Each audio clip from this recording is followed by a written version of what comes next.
now we're live with a match, and starting to the top left, we have currently the Terran player. Starting in red here, it is GanZi, and at the bottom left, not cross position, we have our Swedish Protoss. It is Sase. And I'm not quite sure what GanZi means with still. I'm not sure about that. It must have been they must have been talking in chat maybe before Yeah. the lobby, talking about lag or something like that. Maybe with a little bit of delay or some problem for Sase, but everything seems to be fine now.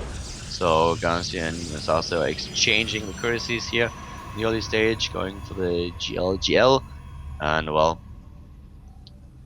let's find out what's gonna happen here if Sase is able to tie things up again and force game 3. And on Toon Valley, it's a map where you can hit a lot of timings, where drop play can be really strong between the 3 bases. We've seen crazy games here, actually. GanZi actually makes his depot behind his mineral line, so this means that he's not going to be able to deny a probe scout. So that probably means we're going to see a 1-Rax expand, because if you wanted to hide gas, he would have done it. There's the barracks going down, so yeah. Sase's going to be able to scout everything that he's doing. And at the same time, Sase also with this gateway, none of these players is going for an expansion first, which you can try to pull off on a map like this, taking a bit of a risk. And Sase, he's definitely the one who wants to play this as risk-free as possible. In a straight-up game, he definitely has good chances against GanZi, and he wants to tie the series up and force the 3rd game. He's one of those players who has a lot of nerf issues often in tournaments. It's really something they struggle with. But on an online tournament, it's a little bit easier for him because you are just in an environment that you are very comfortable with. Yeah. And Sase is also a player that really grinds ladder games like crazy. Yeah. Back in the days when we had the seasons a bit longer than they are now, Sase and Kars were the 2 players who had like several thousand matches per season. I think both of them were at 2,000 and I think 300 or even more games per season, which was insane. Yeah, and when you looked at those profiles on Battle.net, it was just like, it's like, it is insane. I mean, there's nothing else to say. I wonder what type of tech we're gonna see from Sase. He really likes this Twilight Council tech with the upgrades, but I feel like going to Colossi might be something that GanZi doesn't expect. But it's just not his style, and on this map, it's a little bit tougher to use Zealots without Colossi because of that choke point. When you kill the rocks, you go into the 3rd base, the 3rd nexus that Sase is inevitably going to want to take. It can get a little bit tough if you don't have Colossi. Scouting going on for Sase now, having a quick look first if there's anything proxied behind the rocks, and then trying to find out where exactly GanZi spawns, who is also going into the bunker right now to be safe against gateway pressure once again. Well, not even gateway pressure, it's just if you skip on the bunker, then even 2 stalkers in the early game can completely take your marine forces apart and pressure you so much that you might lose the game. We've seen really silly matches where a Terran player tries to play greedy and suddenly like 2 gateway units completely win the game. Exactly, that's happened a few times. Players used to try to skip bunkers. There was a time where Korean Terrans were being so greedy against Brosses. Sase is probably going to force his way up this ramp. He wants to see if there's a command center or not, and right now he doesn't know. So if he forces his way up and uses the Stalker shields with the Zealot to actually see the command center, then he'll be really happy with that, and he sees it. That's exactly what he wanted. Now he has confirmation. He knows that there is definitely an expansion for his opponent. So that's what you have to do, because we've seen so many games where mind games were played, where you try to sell the idea of an expansion being there by just building the bunker and a few marines, and if the Protoss player believes it and you are just gearing up with barracks behind it, then you can hit a timing where the Protoss just won't have enough to defend because he's working on the wrong assumptions. Exactly. It's gotta be, you gotta be very careful about that, because if, especially in these positions, someone goes for fast drop or really early Banshee play, the rush distance by air, the flight distance is pretty small here. The smallest one I think we have in the pool.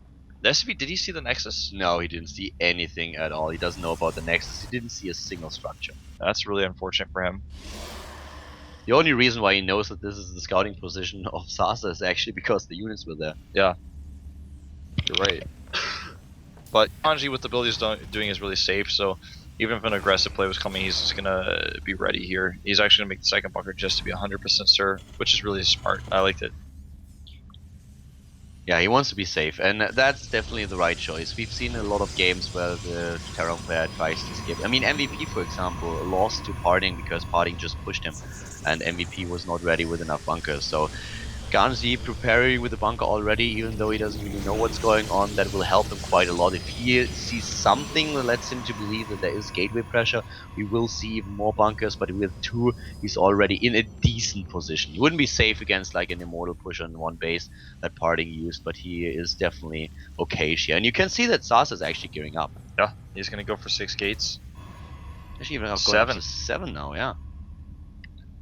But I feel like GanZi should be fine against this with the double bunker and stim. Stim is the most Yeah. important part, though. He needs to, if he can hold it, repair it until stim is done, he should be able to hold against a probably very sentry heavy push from Sase. And Stim is halfway done already, you know. Sase's push is not even there yet, and Stim should be completed at least during the battle.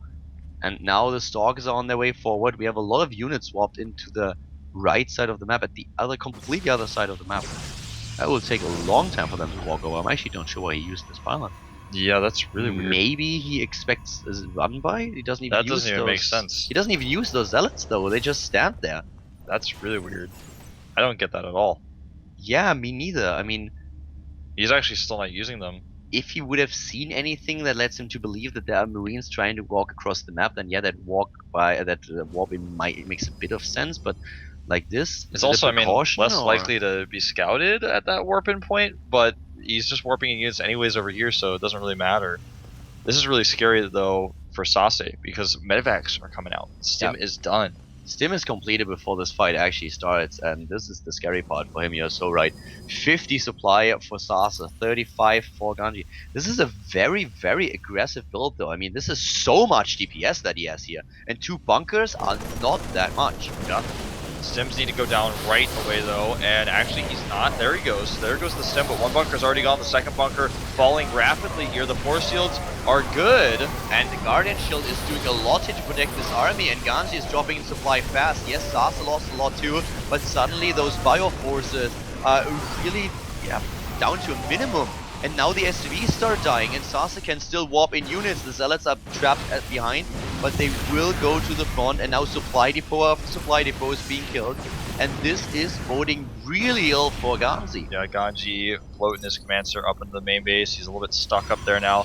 Sase, though, is a little bit behind in tech. The factory comes and sees everything. He sees the Twilight Council's late. Sase wants to just walk into this base and kill him. And he does. He walks in, the Zealots need to connect here. Here come the force fields. Decent so far, but it also means that the Zealots can't really do a lot. Sase is using them to the buildings are really hurting him here too. Takes down those add-ons, and that is really well done. This will help him against the medivacs. There are only 2. Another medivac is being sniped. Yeah, the SCVs though definitely helping out in the front.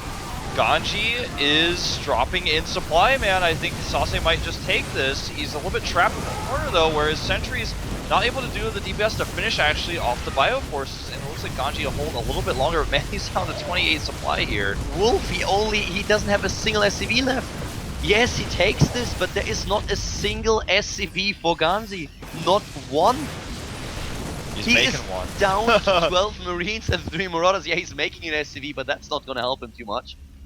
This is like insane. Well, Sase has obviously the only economy in this game. Sase has a bit of an advantage, I would say. He's tripling his opponent's supply. It is 47 worker supply against 27 overall supply for GanZi. That's crazy. Yeah. How many SCVs did he kill?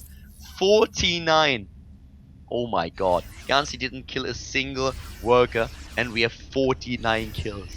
He's only got the tech advantage. That's the only thing that GanZi really has, but that's not going to last forever. GanZi has an army. He has an army. The army supply is still in favor of Sase though, with 40 against 27. 2 medivacs without energy, that's all that he's got.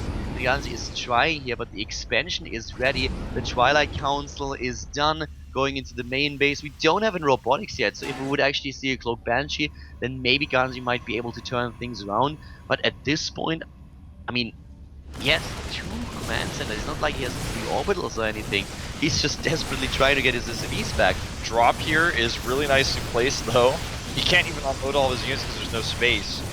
He can, even if he kills a couple of gateways, that doesn't really matter. Yeah, I mean it's one small step, but no matter what step he takes, man, he's stepping towards the defeat in this game, I feel. Don't get me wrong, I appreciate the effort, but Sase probably just wants to kill his own gateway at this point. I'm surprised that GanZi is still in this game. I mean, the guy was down to 0 SCVs, and yes, mules are good. Mules are good, but they are not that Not good enough. And, you know, if Sase would be on one base, then yes, okay, I get it. You have still your chance. But being on 2 bases, having more worker supply than your opponent has overall supply, Sase just can play this. He can take a third. He can do whatever he wants. He can go up to 200 probe supply and attack with them. He's going Dark Shrine. The GanZi is not even being able to resecure his natural. Yeah.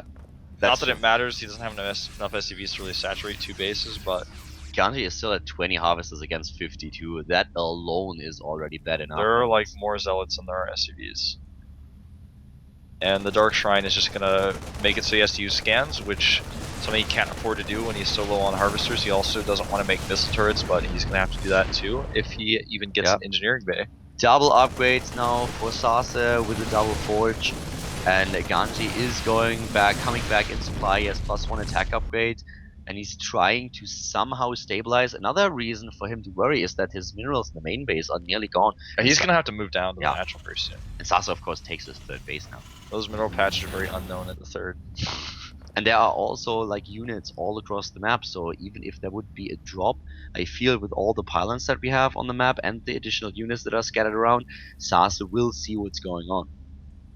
Sase is just playing this safe. He's just playing this completely safe. He's like, okay, if you don't want to leave the game because you actually think you have a shot here, I will just play this as safe as possible. I will not waste this game. I know that I am in a position where I can't be beaten if I don't like really screw up. I mean, what does Sase have to do to lose this game? Go with his units on a right click and being completely annihilated by his opponent's army without even fighting back? Here comes the SCV pull. DT goes to check the 3rd. He's got the double DT drop in the main. GanZi doesn't have anything left in his main though, unfortunately for Sase. But all those sentries, I mean, that would be really surprising if this SV attack would happen. But where are the DTs? Did he move back? No, there goes the War Prism. And now the DTs will be dropped at the natural. Sase has on too the much main base. The to DTs are already on their way. This is a great position here, but it's just way too many zealots here. Guardian Shield goes up. He's got 1/1 upgrades finishing now as well. Hello to the force fields. We have DTs everywhere with this attack in the main base of GanZi, and Sase, he is not gonna lose this game. No, he has way too much army supply. The DTs are actually the biggest threat here, actually. The DTs alone, but there are so many stalkers, and there is just no way, no chance whatsoever for Sase to lose this game. He's forced back a little bit, but look at his resources. Next warp in round, he's playing the same. There's no fallback for GanZi.